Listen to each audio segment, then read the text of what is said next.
Halo semuanya, kami dari kelompok C++.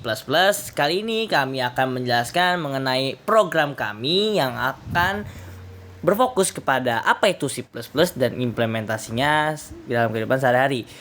Kami berharap dengan dibuat website ini akan membantu kalian para pemuda yang awam agar dapat memahami tentang bahasa pemrograman dan dunia pemrograman. Oke, untuk referensinya sendiri kami ambil dari platform terkenal seperti Petani Code dan lain sebagainya. Oke, baik, tanpa berlama-lama lagi, mari kita simak videonya.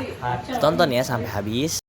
Oke, setelah menonton video tadi, akan dijelaskan latar belakang mengenai bahasa pemrograman C++ yang akan dijelaskan oleh Kakak Pratama Lepar.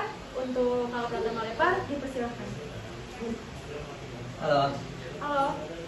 Oke, di sini saya akan menjelaskan latar belakang dari C++. Sebelumnya terima kasih dulu kepada Rahma yang telah menjelaskan secara singkat apa itu program C++. Oke, dari sini saya akan mengambil alihnya. Oke, halo teman-teman. Perkenalkan, nama aku Kak Pratama Lepar, aku dari kelas C. Di sini saya akan menjelaskan tentang latar belakangnya. Saat ini perkembangan teknologi terjadi sangat cepat, salah satunya di bidang internet.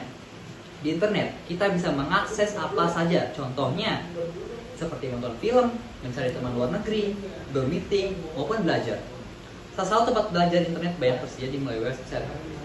Website adalah media yang digunakan menampung data teks, gambar, suara, dan animasi yang dapat ditampilkan di internet dan dapat diakses oleh komputer yang terhubung dengan secara global. Website merupakan media informasi berbasis jaringan komputer yang dapat berimplementasi dengan bahasa pemrograman atau web programming. Kita bisa mempelajari apa saja di internet, khususnya by website kita bisa belajar dari bermain alat musik, memasak, skill, dan lain-lain. Untuk bahasa C++ banyak digunakan untuk mengembangkan aplikasi grafis, software games, browser, akses database, media player, dan juga sistem operasi. Beberapa kelebihan dari mempelajari bahasa C++ adalah performa yang cepat, penggunaan sumber daya yang efisien, dan pustaka standar yang kaya. Mempelajari dan menguasai bahasa C++ juga menguntungkan pada era ini, karena lapangan pekerjaan di pemrograman juga terbesar di Indonesia.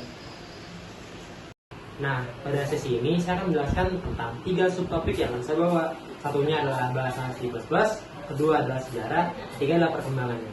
Nah, untuk pertama, Untuk penjelasan selanjutnya akan dibawakan oleh Mas Reza Arisandi yang akan menjelaskan tentang bahasa C++. Untuk Mas Reza Arisandi silakan.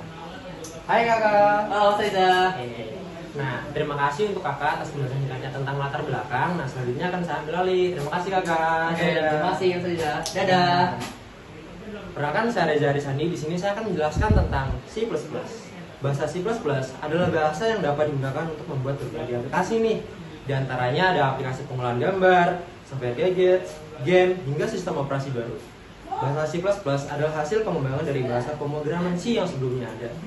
Oleh karena itu, kedua bahasa tersebut memiliki sintaks dan struktur kode. Perbedaannya adalah kalau bahasa C++ merupakan Object Oriented Programming atau singkatannya OPP, yaitu metode pemrograman yang berorientasi pada objek. Dalam OOP, program dibuat dari gabungan objek-objek yang saling berhubungan dan disusun menjadi satu kesatuan. Sedangkan bahasa C merupakan bahasa pemrograman prosedural. Saya akan membahas tentang sejarah C++. Pada tahun 1909, seorang ilmuwan komputer asal Denmark bernama Bjarne Stroustrup memulai membuat bahasa pemrograman C++. Motivasi awalnya sih karena pengalaman. Terus beliau saat tesis dulu waktu itu saat mengerjakan tesis, beliau memiliki temuan kalai fitur bahasa Simula sangat membantu untuk membuat aplikasi dalam skala besar.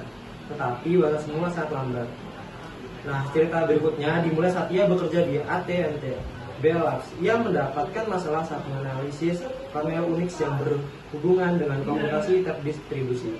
Sejak saat itu, ia mengingat kembali pengalaman waktu mengerjakan tesis. Akhirnya, ia membuat bahasa baru dengan mengembangkan bahasa C dan memiliki fitur seperti Simula. Selain itu, Simula, bahasa C juga terinspirasi dari bahasa Algol 86, ADA, CLU, dan ML. Ketiga adalah perkembangan. Untuk perkembangan bahasa C++ sendiri, ada ISO juga menerbitkan laporan dan spesifikasi tentang teknis 1.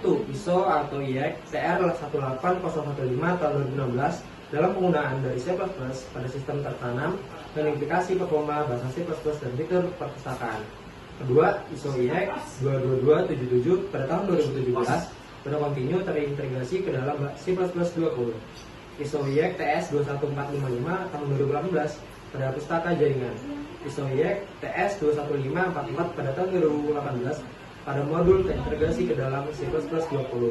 ISO IEC TS 19570 pada tahun 2018 pada satu set ekstensi pustaka baru untuk para user. ISO IEC TS 23619 2021 pada ekstensi baru untuk refleksi. Nah, itu adalah perkembangan dari bahasa C++ sendiri. Nah, untuk materi selanjutnya akan dibawakan oleh Hikmat Rama Prasetya. Untuk Hikmat, silakan masuk. Halo Ari. Hai. Makasih Ari sudah menjelaskan tentang pembahasan singkat mengenai C++. Oke, terima kasih Ari. Untuk saat ini akan saya ambil Ari. Dadah Ari. Dadah. Oke, halo teman-teman. Saya Hikmat Rama Prasetya. Kali ini saya akan menjelaskan tentang penerapan bahasa C++ dalam kehidupan sehari-hari. Oke, untuk pembahasan kali ini saya akan membagi menjadi 5 subtopik. Nah, program. Pertama ada text editor. Ada banyak text editor yang bisa dipakai seperti Notepad, Gedit, Geni, Mousepad, Cat, Atom, dan lain sebagainya. Yang kedua ada struktur bahasa C++.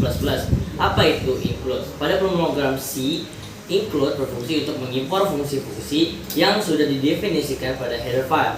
Header file adalah file yang berisi definisi fungsi yang sudah dibuat. Tujuannya agar bisa digunakan pada program C yang lainnya.